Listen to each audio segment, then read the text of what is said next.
Wagner. That's the nothing personal word of the day today. As in Jack Wagner.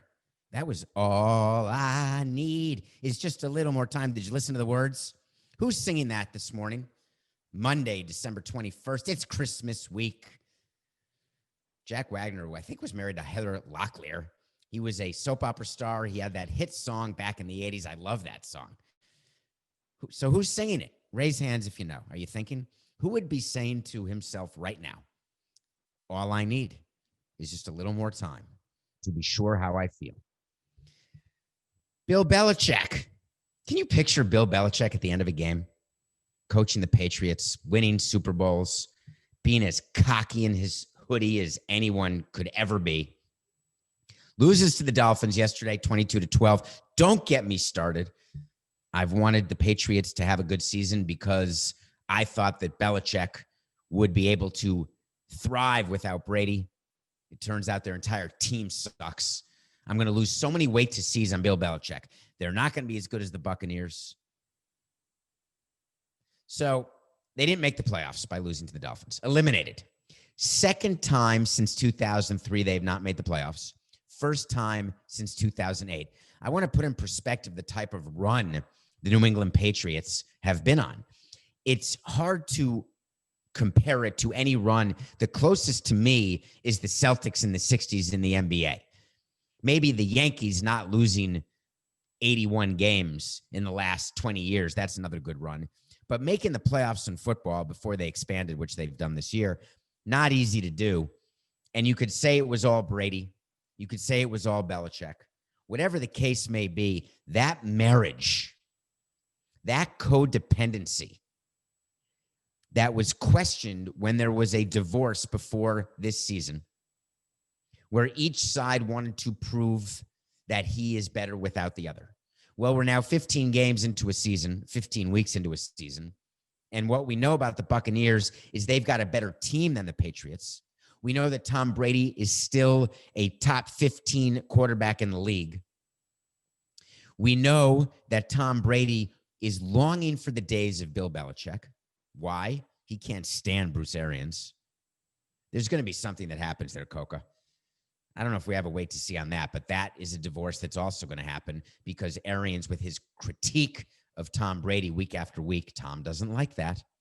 But Belichick realized during the course of the season, we covered on Nothing Personal a little bit, he realized that his team was simply not going to perform this year. He's been around long enough to know what he sees during practice, what he sees during preseason. He knows that he just does not have the quality. So he started making excuses. He started talking about how good they've been in the past and how they spent all the money in the past to keep teams together. Now they don't have the money, et cetera, et cetera, et cetera. But what Bill Belichick will not admit, and I want to wait for it, because if I'm Belichick, while I'm a Hall of Famer, probably the best coach in NFL history. Although that may be, yeah, he really is. I mean, I was thinking Vince Lombardi, but it is Bill Belichick. It's okay for him to address us, the fan base, and say, listen, having Tom Brady around is something that we were a partnership where he knew what I wanted from him and I put him in the best position possible to succeed. And we had a system where his tools were perfect for the system. Instead, he spends time talking about the 8 players who opted out. He spends time talking about the payroll and all the other crap. But why not just admit, when you talk about coach-player relationships, do you think Greg Popovich acknowledges Tim Duncan? Of course he does. Do you think Phil Jackson acknowledges Michael Jordan? Pat Riley acknowledges Magic Johnson? It is so bizarre to me that Bill Belichick has never been willing to acknowledge Tom Brady. They give each other these sort of, do you know when you're told, we used to do this to our manager sometimes. It's a funny story. When we had a player we were trying to get him voted into an all-star game, or we had a player who we were trying to drum up interest because we were going to trade him, we would go to the manager and say, listen, during your post-game comments, would it be okay if you could point out some of the good things that went on with that player? some of the good talents he has, some of the things he did well. We'd wait for a good game, et cetera, so it would not look like we're trying to shove it in anybody's face, but just talk up a player. And managers generally, I can't think of one of the 50 managers we had who would not be willing to do that. Often they would need an explanation, and we'd explain why we were looking for that type of buttressing of that player's ego in order for other teams to see that. We would have scouts go, because scouts back before COVID, they're talking to other scouts. They're going to games early. They're on the field. And so we would have a list of players who were in play to be traded or who were in play to sign, whatever the case may be. And we would give directions to scouts, whether or not we wanted them to talk up a player, talk down a player, et cetera. So Belichick has never played that game, and I just have not been able to figure out why. And I was thinking about Jack Wagner after I watched the Patriots-Dolphins game, wondering what it would take. And I think I know. I think if Tom Brady brings the Buccaneers to the Super Bowl, not a first-round loss, not even to the conference championships, even though he'll get a ton of attention for getting the Buccaneers to the conference championship in the NFC, where the Packers and Saints are now favored to be in the championship game. But in theory, if the Buccaneers get there, I think Bill Belichick will have that opportunity, and I think it would look well upon him. I really do. It's not going to be a wait to see, because I like to win my wait to sees, even though I'm going to lose a bunch of them, and I don't think Belichick will ever do it, but I think he should. Now, as for Brady, by the way, if the shoe were on the other foot, I can only say that if Brady were 3-9, missing the playoffs with the Buccaneers, it would be a cold day in hell before Tom Brady would take the mic and say, I miss Belichick. Okay. So we had a wait to see a while ago that the NFL, there'd be no more firings during the season. And it is beyond comprehension to me that I'm going to lose that wait to see. Coke, I can't remember what day it was, but I'll look and I'll have it tomorrow. But I can only say this. We are week 15 of the NFL. And the Panthers have just fired their general manager. Marty Hurney was the GM, and granted, the Panthers were not great. But why now? That's like firing your GM in September. It makes no sense. You may let him know you're not going to re-sign him, but there's no way you make an announcement, because you can go ahead and find a new GM even with the old GM in place. And it's not as though the draft is going on right now. It's not as though free agency is going on. So David Tepper thought this was the right move. And this is a longtime employee, by the way, Marty Hurney. He'd been with the Panthers, I think. Coke is whispering in my ear, so I don't think it's what Coke is telling me, since 1998. Here's what Tepper said. Do I have this right, Coca? You look at successful organizations, and there's a certain alignment between the head coach and the GM. To think that you can do that without some sort of alignment is nuts. So to not have a head coach with some input into that is stupid. Wait a minute. You look at successful organization, there's an alignment between the head coach and the GM. To think that you can do that without some sort of alignment is nuts. So to not have a head coach with some input into that is stupid. Do you think that David Tepper, by saying that quote, is saying that his GM did not consult his coach? Or is he saying that he thinks the head coach should actually have a say in who the GM is? So David Tepper is saying he doesn't want to be stupid. And so therefore he thinks that having a head coach and a GM and okay. So let me talk a little bit about this, Coca, and the importance of a GM and a manager, or a GM and head coach, and importance of them getting along. It only matters when you're losing. I used to think that it was critical to like the manager. I used to think it was critical to have our president of baseball operations and GM like the manager. And I realized that what you need is a professional GM who can work with the manager who we want managing, and they can work together to make the team better. When the team loses, you know the story. You don't fire yourself. You're the owner. You don't fire the president until you really have to. You start with getting rid of some players. Then you move on to the manager. Then you move up the chain to the general manager. There's a chain. So what David Tepper is actually saying is that he's out of people to get rid of. So now it was time for the GM, which does not explain the timing, by the way, under any scenario. I agree. You don't want to be stupid, David, but that quote's pretty stupid unless you explain to me, when you do your search for a GM, are you actually going to have your head coach? It's as stupid as Ron Rivera being involved in the business operations and in the rebranding of the Washington football team. Head coach in football is the hardest head coach in sports, bar none. You know, everyone says they play the game and they say, hey, what's the hardest sport to coach? It's football. You think Matt Rule has enough time to do a GM search? It's ridiculous. We'll see what Tepper does here. I don't like the timing of the firing.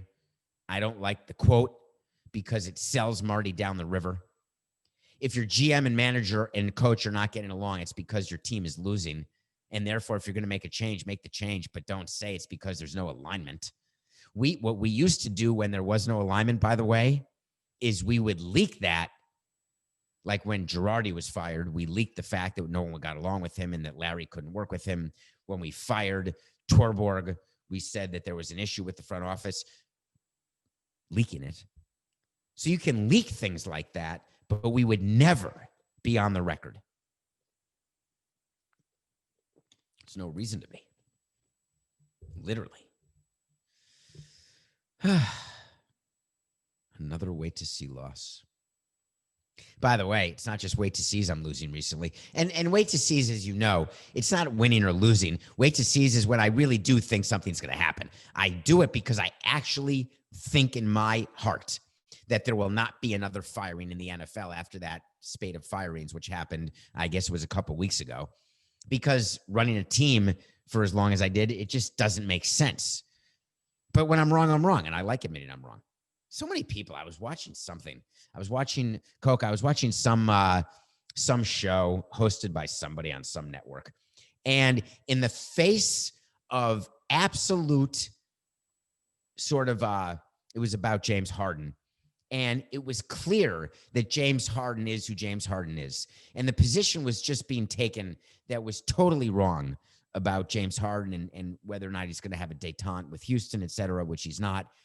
And have you ever seen some of these people who have podcasts now, who are on TV now, or on YouTube, wherever they are, and they just take a position for the sake of taking a position, and once they know they're wrong, they won't admit they're wrong because then they have to say they were wrong, and they'd rather not admit that they can ever be wrong. So they'd rather always you think that they're right, and even if you know for sure they're wrong, they won't admit it, so you have no way of knowing whether they think they're wrong at all. It's not going to happen with me. I'll admit it every day. I'll also admit that my picks suck. I'm only a game over 500 now. After all that work, there's been 78 picks. Is that really all the picks? How could Coca? That can't be.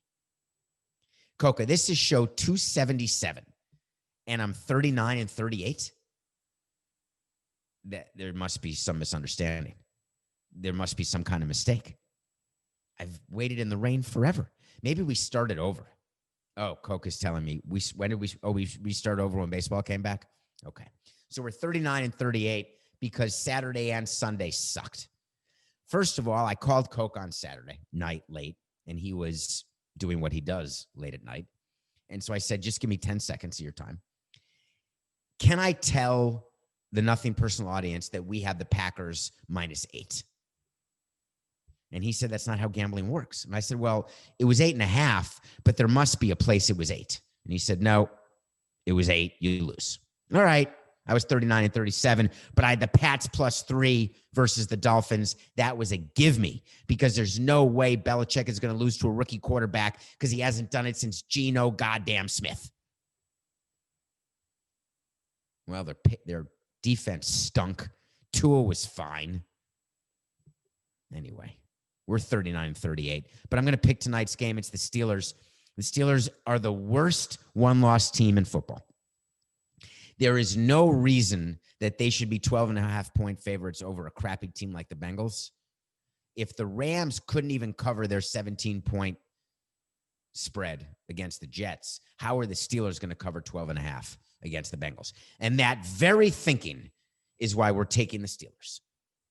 We're a game over, Steelers over the Bengals. Is this the last Monday Night Football?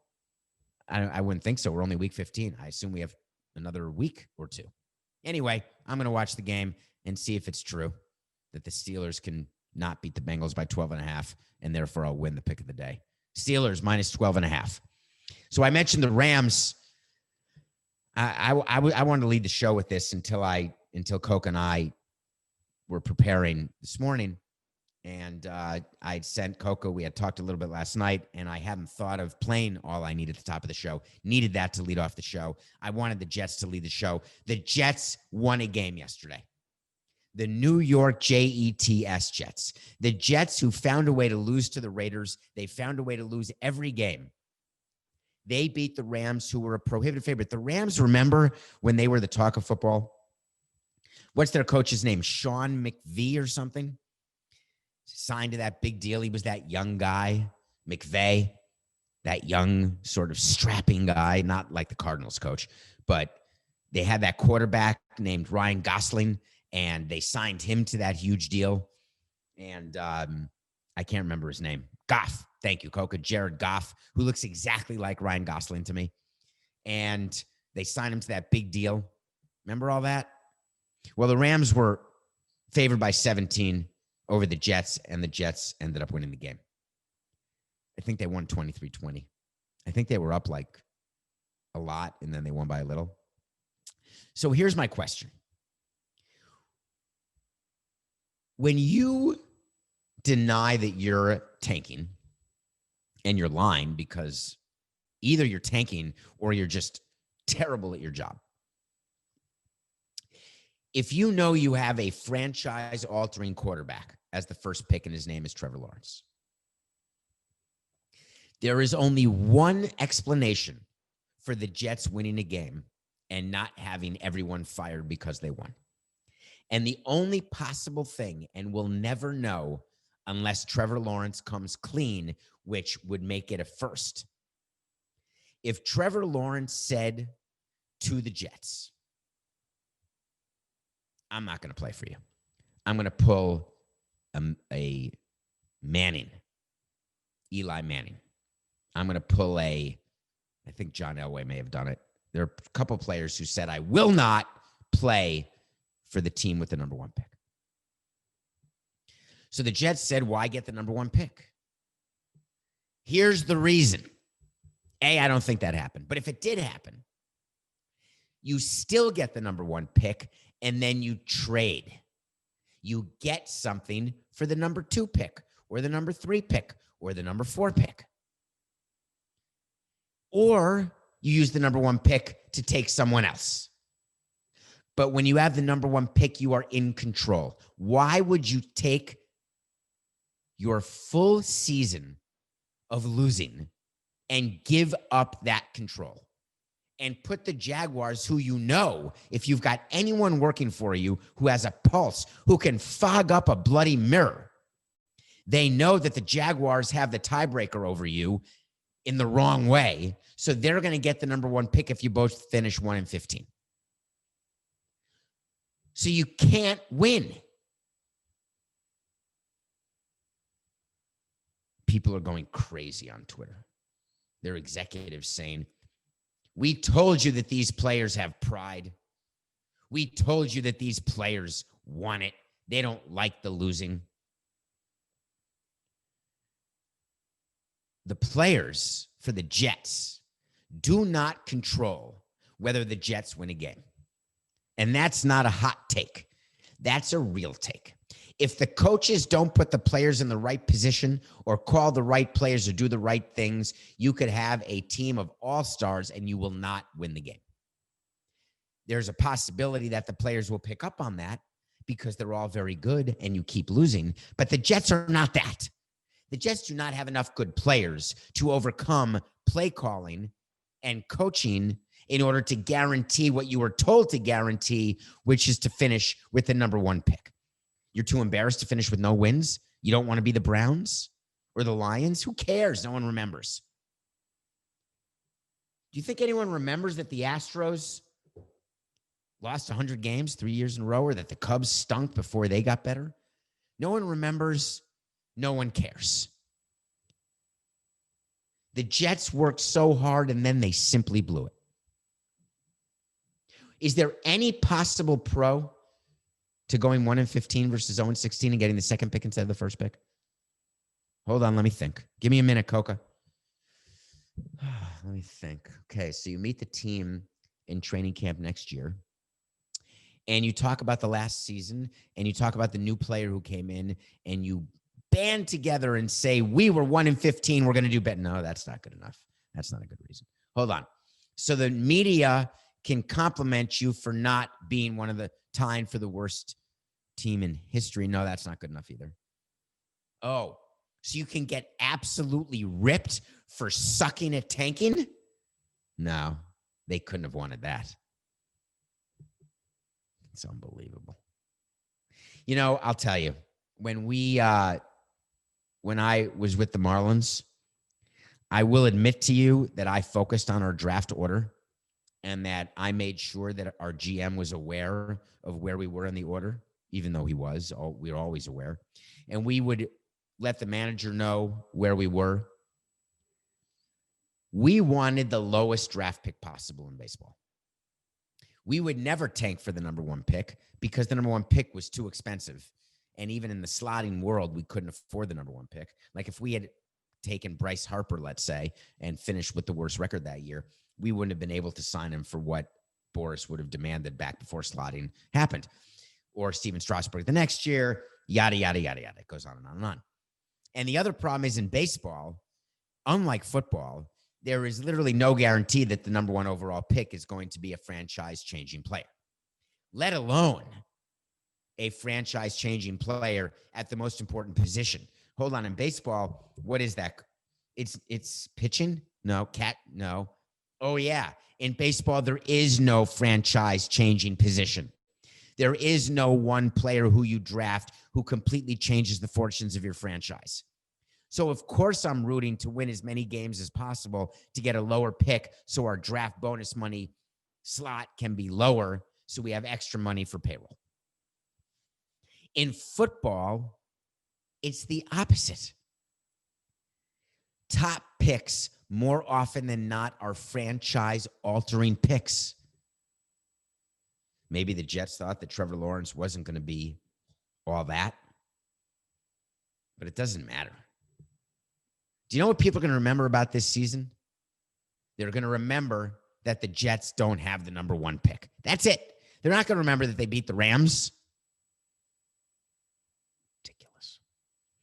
All right, we're going to talk a little bit about the Eagles as well. And we're also going to did you see what happened with Charlie Woods? Well, one of our listeners certainly saw Charlie Woods. And we're going to review a movie that Coca's friend had me and Coca watch this weekend. It was a documentary, and it's about snakes. And Nicolas Cage is not in it. We'll be right back.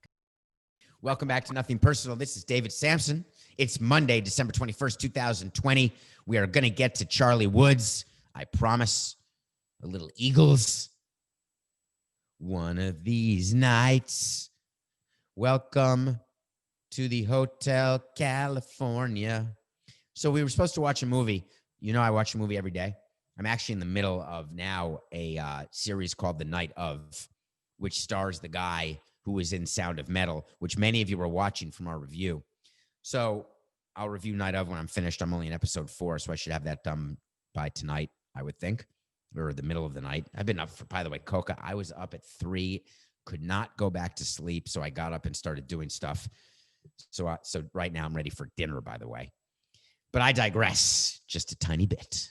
So Coca's friend, who I have no idea, when Coca tells me to watch something, I assume that he's done the vetting. Like when Mike Ryan tells me to watch stuff on Levitard, I know that he's done the vetting because he doesn't want me to waste my time. And Coca has been phenomenal in that regard. And we were told, I was just told by Coca, to watch Alabama Snake. Alabama Snake is an 85-minute documentary on a channel. I don't know what channel. I can't remember right now. I want to say it is Amazon, but it's not. It's HBO.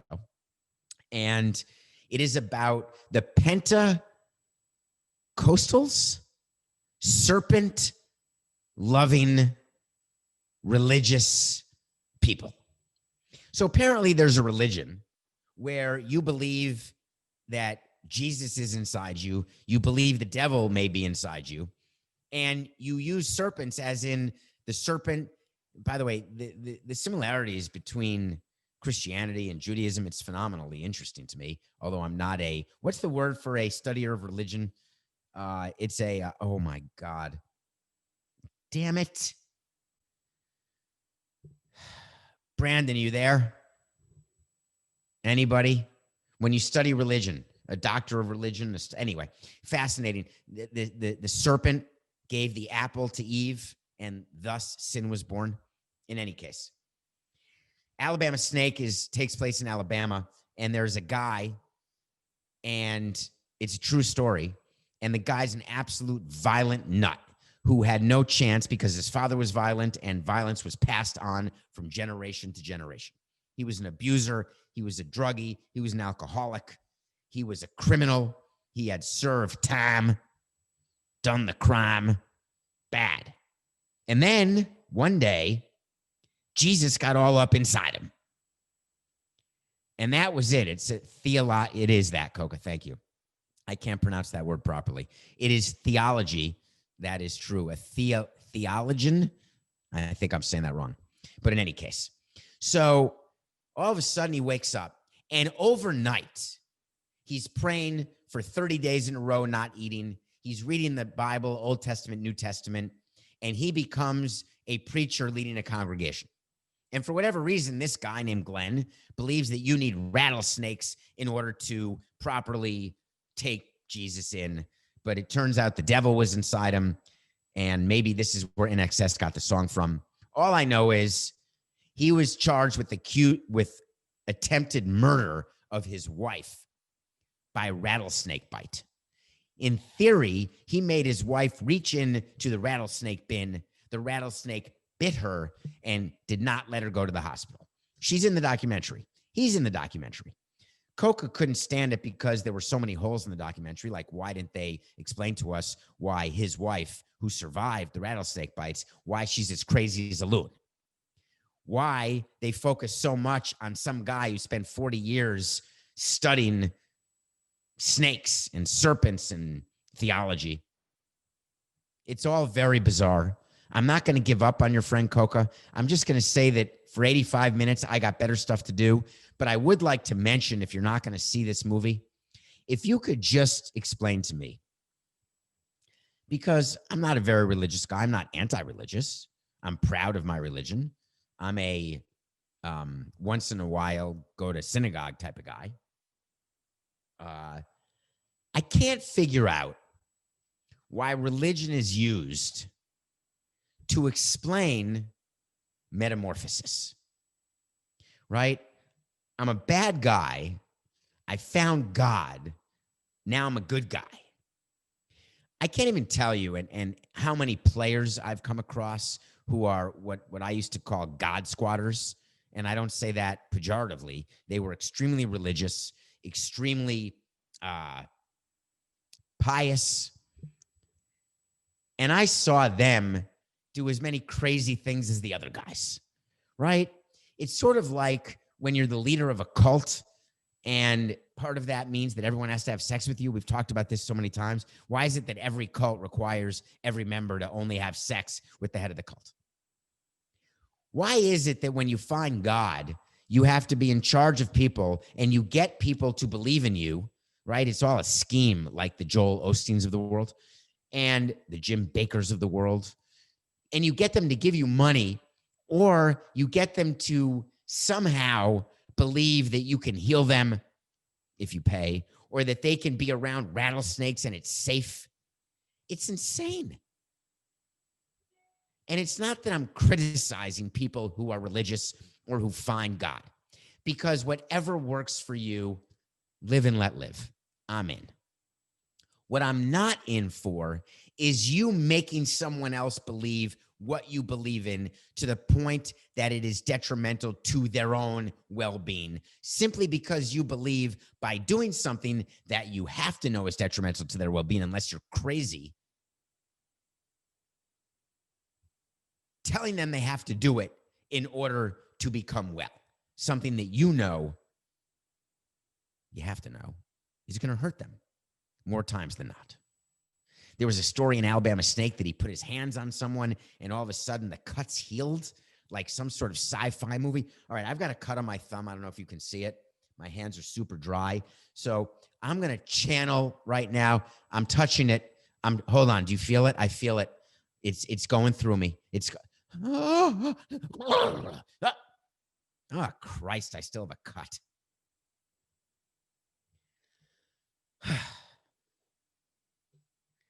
Carson Wentz, how's he doing?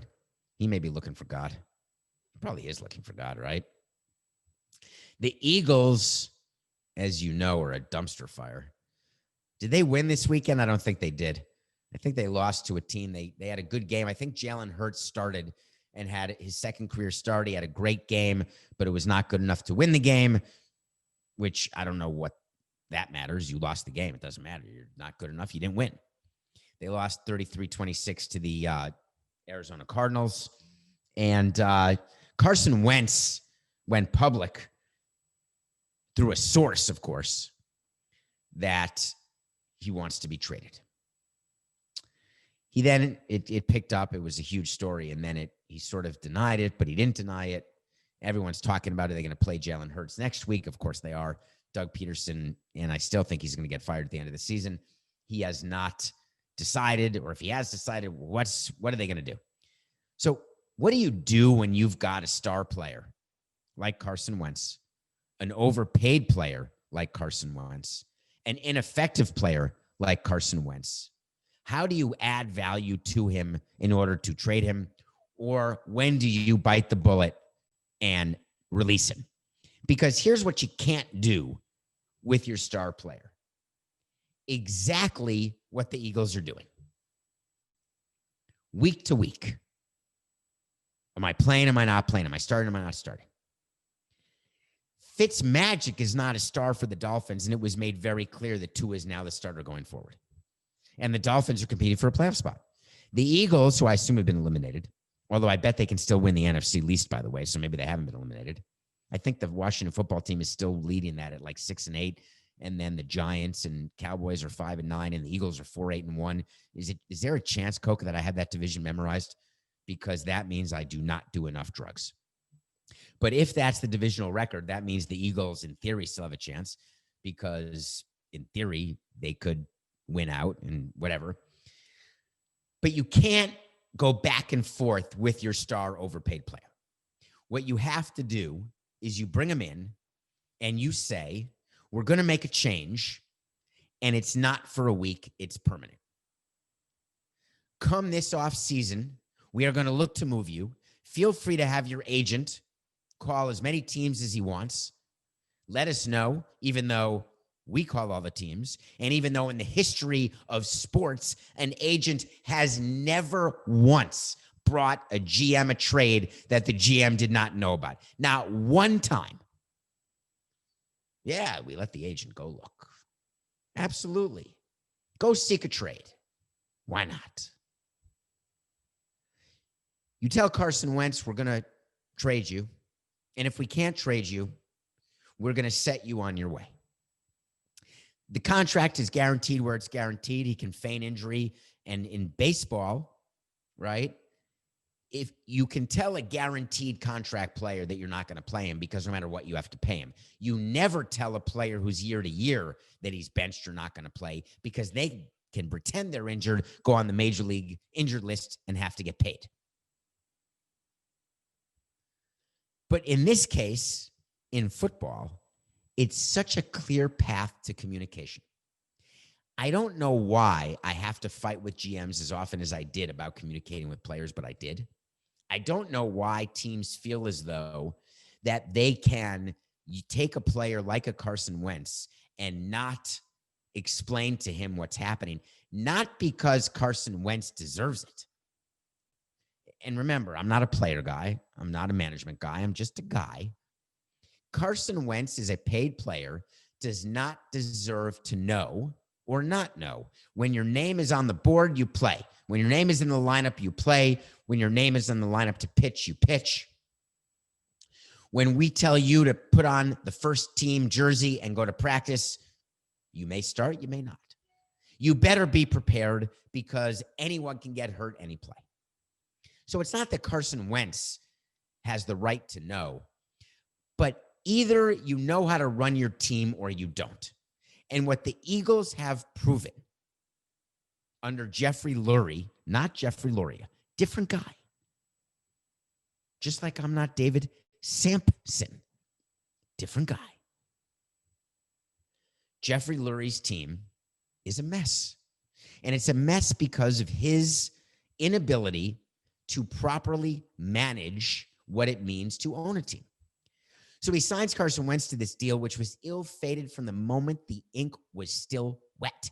It didn't even have a chance to dry, and it was a problem deal. Don't forget, he was signed after a year when Nick Foles had won the Super Bowl for them, and Wentz was this super player. We had spoken about this on Nothing Personal, but he has not been who he's been even at all since the deal was signed. Literally, he has not given them 1 year of anything. And now they're just making it worse by having Wentz come out and say, I'm done. I want to be traded. I don't like the way things are run here. That's because you didn't take the time to sit with him. It's totally the Eagles' fault. Totally. So when I'm asked about benching your star player, it matters the sport, but communication is key. Okay, Coca, I got to finish the show with the question that was asked. It's too good not to talk about. You know what I want? I want to talk to Samson. So you want to talk to Samson. That's a segment we do. It's from Half Baked, the movie. And people want to talk to Samson. So you get into Instagram at David P. Samson, Twitter at David P. Samson, and ask a question. I'll try to get to it on the show. If not, I may answer it directly at DM, or I may just, who knows? By the way, we have a double mailbag episode coming next week. 2 mailbag end of month bonus episodes, special end of year episodes. Get on Apple, rate, review. Tell your friends about Nothing Personal. So here's today's. So you want to talk to Samson. I really butchered that, Coca, didn't I? I'm so bad at self-promotion, which is ironic because people think I'm so good at self-promotion, but I fumble it. And like, there's a way. There's a proven way in the business I'm in to get more clicks and followers and listeners and subscribers. And I'm told how to do it, and I still screw it up. Although evidence would say maybe I'm not. So you want to talk to Samson. Do you really think Charlie Woods will win the Masters one day? Well, thanks for asking. I love that question. So I tweeted that Charlie. Okay. 7, 8, 9. All I need. Wagner. What? We're not starting over? Do you want to start over, Coca? No, I made one mistake. It's not Charlie Masters. You just leave it in the show. Okay. Charlie Woods is Tiger Woods' son. He's 11. 11. That's it. 11. He golfed with his dad this weekend. There was video everywhere because this kid can rake.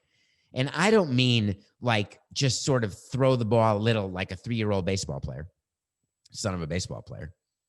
I'm talking about full golf swing, perfect, beautiful, and the ball goes further than 99.5% of all adults who play golf. And he's 11. He wore a green shirt one day or a blue shirt. On Sunday, he was golfing with his dad in this tournament where fathers and sons or fathers and fathers or some sort of family tournament. I have no idea other than it was for money. And Tiger and Charlie didn't win, but Charlie became a star basically this weekend, and Tiger's protected Charlie since the night of Ambien, and you don't hear much about him, but he is now fully out there at the age of 11, as a potential great golfer. So I tweeted that he's going to win the Masters and he's going to wear red. Guaranteed. So why do I think Charlie Woods will win the Masters? And I have an answer for you. And it made me think about nature versus nurture. And it's a very controversial subject, right? Nature versus nurture. Andre Agassi and Steffi Graf's kid's a baseball player, a good one, not a tennis player. Jeff Conine's son, one of them doesn't play baseball at all. One of them is going to be a major leaguer, plays for the Marlins. Didn't like baseball at all when he was a kid, by the way.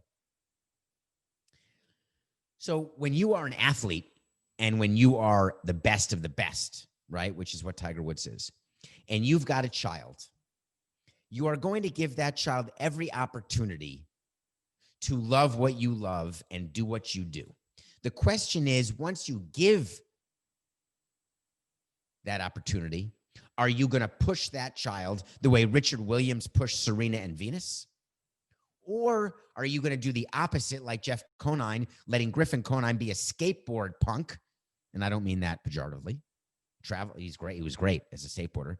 And then if he finds baseball later in life, he does. If he doesn't, he doesn't. Don't you have a responsibility to your kids to see whether or not nature will give them the gift that you have? And if they can do better, if they can take that gift and do more with it. The reason I'm asking is that I got gifts from my family, the gift of education, the gift of wanting to impress them and improve and do well and succeed. I did not get height. I didn't get that gift. I don't think that gift was there to be gotten. But don't you owe it to put your child in the best possible position to do what you did? Do you see the difference between parents who want their kids to be what they never were and never could be and push them to the point that their kids end up hating them and hating that which they were taught to be good at or taught to love? The difference when you are the best and you give that kid a chance. So did Tiger say to Charlie, you're 3, here's a golf club. Do you like it? Can you hit it? You're 5. Do you want to play with me, son? You want to have a catch? You're 7. I want to give you lessons. You're 9. I'm quite impressed with what you're doing right now. I want to play a little bit with you. You're 11. I'm going to put you on TV now because you're ready. And I believe that you have a chance to be as great as I was, if not better. There's got to be nature involved in that. Right? The nature versus nurture debate sometimes has racial overtones. It's not today. Sometimes the nature versus nurture debate, when you separate twins and they meet up later in life and they have similar likes and dislikes, they share a genetic code. They feel pain when each other feels pain. You've read about that and seen that. I have to believe that Charlie Woods had an opportunity that I was never able to give my kids and that I would never be able to give my kids. And there's nothing wrong with that. As a matter of fact, it is incumbent upon a parent to do the best they can to put a child in a situation where the child can choose a vocation, choose an avocation. Don't choose for them. Give them the full menu and then take the cue. Do you know when the real problem happens with families and passing on talent off the field, on the field? Lindsay Lohan's parents, so many parents of child stars, kids of actors and actresses who can't act, end up screwed up. Do you know what happens? The parents look at the kids and they see dollar signs. And that is the wrong approach. but you know it's the only approach that most people have, because for them, it's just business. You're going to be good at golf. This is nothing personal.